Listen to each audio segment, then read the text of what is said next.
Welcome to the TPAPT 2-hour certification course in Basic Pedagogy and Process for Tutors. This is part 1, How Tutoring Differs from Teaching. First, about me. I'm Robin Saddy. I'm a TPAPT board member and STEM and academics expert. I'm the author of 28 ACT science lessons and co-author of the unofficial ACT solutions manual. I'm also a spouse, parent, a mediocre triathlete, although that's being generous, and a sustainability enthusiast. When I first started learning how to be a teacher, the word pedagogy was thrown around a lot, and I had no idea what it meant. So I went home and Googled it. If you're unfamiliar with the word, I'll save you the time Googling. Pedagogy is the method and practice of teaching, especially as an academic subject or theoretical concept. Basically, it's the ology of teaching. It's how to teach, what practices work best, how do students learn, and how can we best support them, and what research is there to back up these recommendations. In this program, I'll be providing both rationale, so you know why I'm making these recommendations, and tools, so you're ready to get to work. Throughout the program, I'll also be modeling best practices for tutoring, so you can get more ideas of what they look like in practice. You'll want to provide both rationale and tools to students, so they also can learn both the why and the how. If they know the why but not the how, they won't be prepared on test day. On the other hand, if they know the how but not the why, they may not be inclined to use the tools when the going gets tough.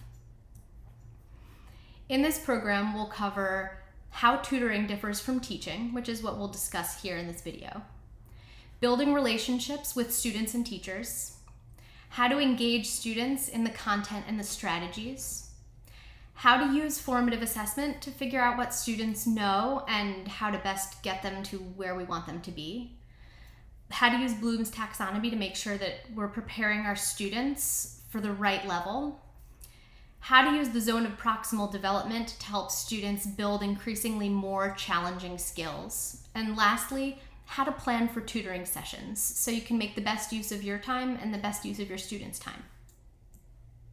How does tutoring differ from teaching? Teaching usually introduces new information, and that's usually decided by a district or a state. It's often in a large group in a classroom. It can be public or private, and certification may be required to teach.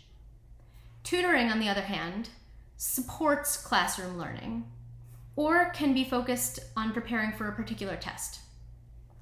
Tutoring can be one-on-one or in a bigger group. It's usually private, and quality of tutoring can vary because there aren't as many certification requirements as in teaching, and anyone can just say they're a tutor. As a result, families and students have their choice of who to pick as a tutor, which they don't often have when it comes to their teachers. So you want to make sure that you're as prepared as you can be to provide your students with excellent tutoring. Tutoring also can target any number of goals that often classroom teachers just don't have the time to address with every individual student. For example, some students might want to improve their grades, and that's their priority, or get higher test scores on a particular test.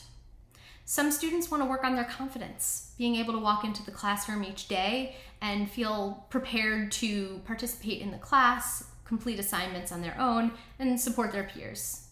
Some students want to be able to do all of that with less anxiety.